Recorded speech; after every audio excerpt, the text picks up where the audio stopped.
Di video kali ini saya akan menjelaskan tentang jurnal umum dengan transaksi sebagai berikut. Baik, pertama-tama kita buat judul terlebih dahulu di bagian atas, yaitu PT Jasa Prima.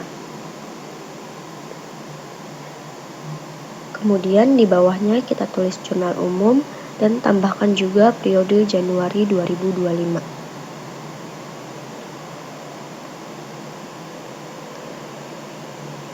Selanjutnya kita buat tabel dengan kolom tanggal, nomor ref, nama akun, debit, dan juga kredit. Kalau tabel sudah selesai kita buat, kita bisa memulai mengisi transaksi satu persatu sesuai dengan urutan tanggalnya. Baik, kita mulai dari transaksi pertama. Pada tanggal 1 Januari, pemilik menyetorkan modal awal sebesar 50 juta ke dalam rekening perusahaan. Langkah pertama, kita isi kolom tanggal dengan 1 Januari.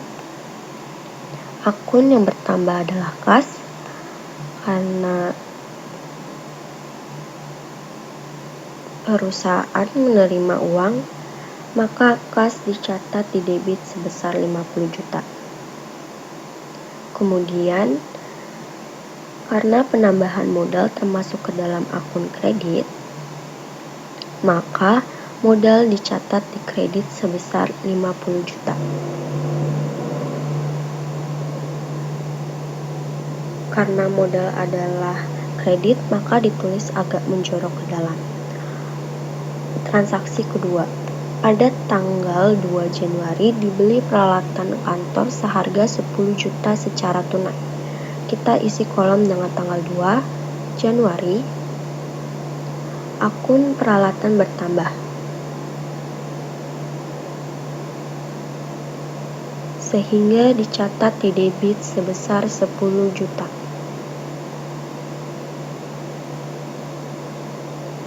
Sedangkan akun kas berkurang karena digunakan untuk membayar,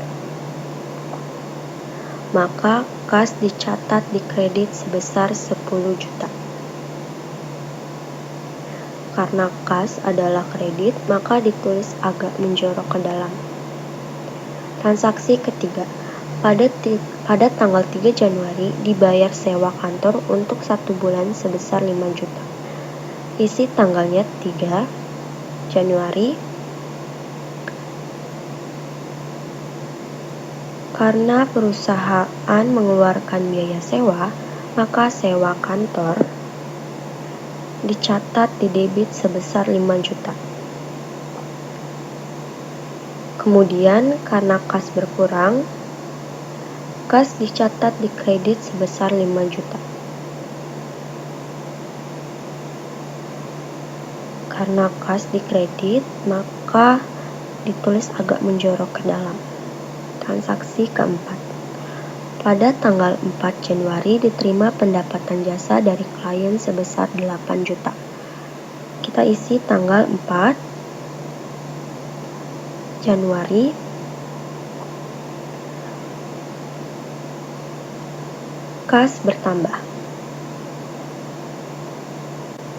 maka kas dicatat di debit sebesar 8 juta.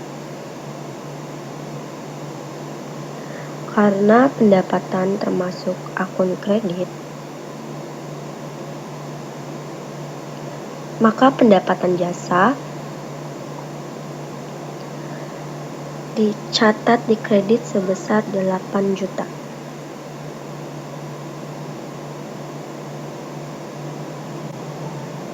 Karena pendapatan jasa adalah kredit, maka ditulis agak menjorok ke dalam. Transaksi kelima.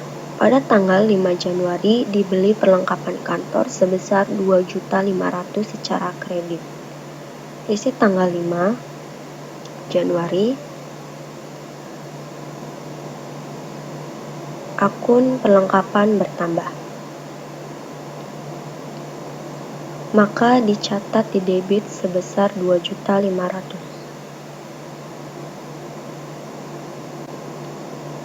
Karena pembelian ini dilakukan secara kredit, maka timbul utang usaha.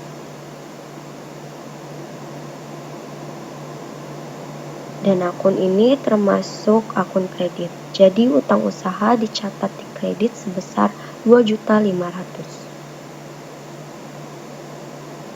Karena utang usaha adalah kredit, maka ditulis agak menjorok ke dalam. Selanjutnya transaksi ke-6. Pada tanggal 7 Januari dibayar gaji karyawan sebesar 7 juta. Isi tanggal 7 Januari. Karena gaji merupakan beban perusahaan, maka beban gaji dicatat di debit sebesar 7 juta.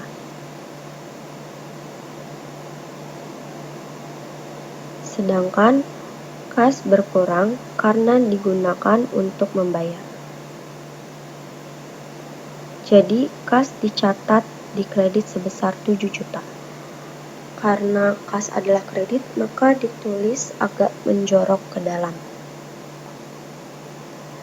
Transaksi ke-7. Pada tanggal 8 Januari menerima pendapatan jasa dari klien sebesar 12 juta melalui transfer bank. Isi tanggal 8 Januari.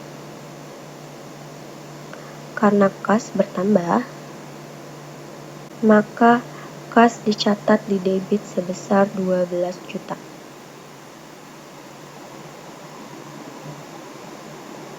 Sedangkan pendapatan jasa karena merupakan akun kredit, maka dicatat di kredit sebesar 12 juta.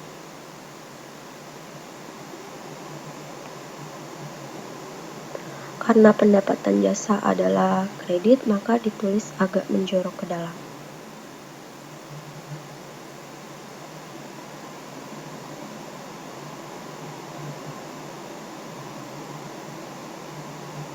Transaksi ke-8. Pada tanggal 10 dibayar listrik dan air sebesar 1.200.000. Isi tanggal 10 Januari. Karena pembayaran ini termasuk beban, maka beban listrik dan air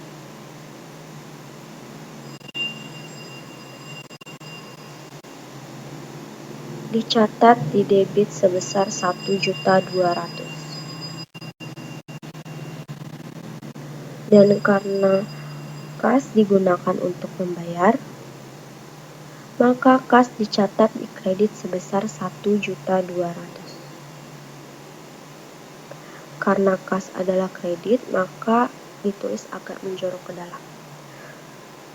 Transaksi ke-9.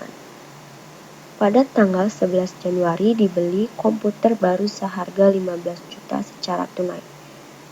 Isi tanggal 11 Januari. Akun peralatan bertambah, maka peralatan dicatat di debit sebesar 15 juta.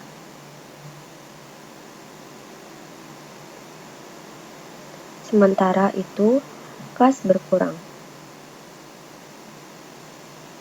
maka kas dicatat di kredit sebesar 15 juta.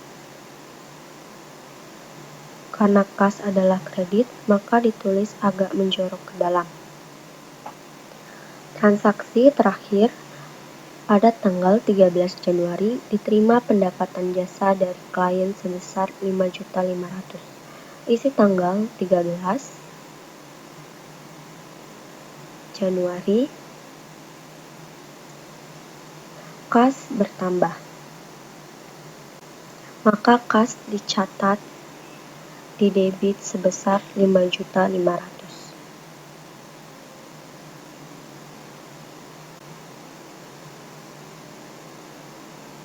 Dan karena pendapatan termasuk akun kredit, maka pendapatan jasa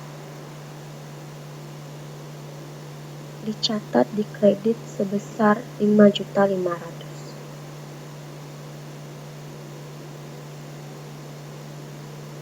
Karena pendapatan jasa adalah kredit, maka ditulis agak menjorok ke dalam.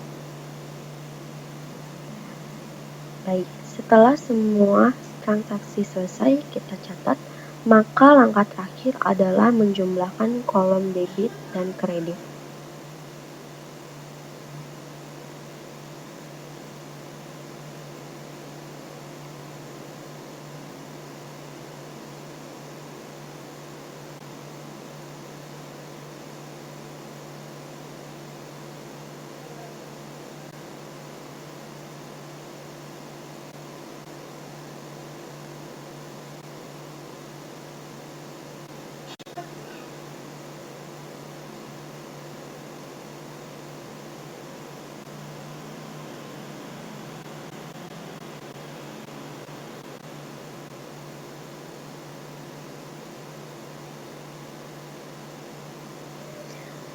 Nah, kalau hasilnya sudah balance seperti ini, berarti pencatatan jurnal umum yang kita buat sudah benar. Demikian penjelasan dari saya. Terima kasih.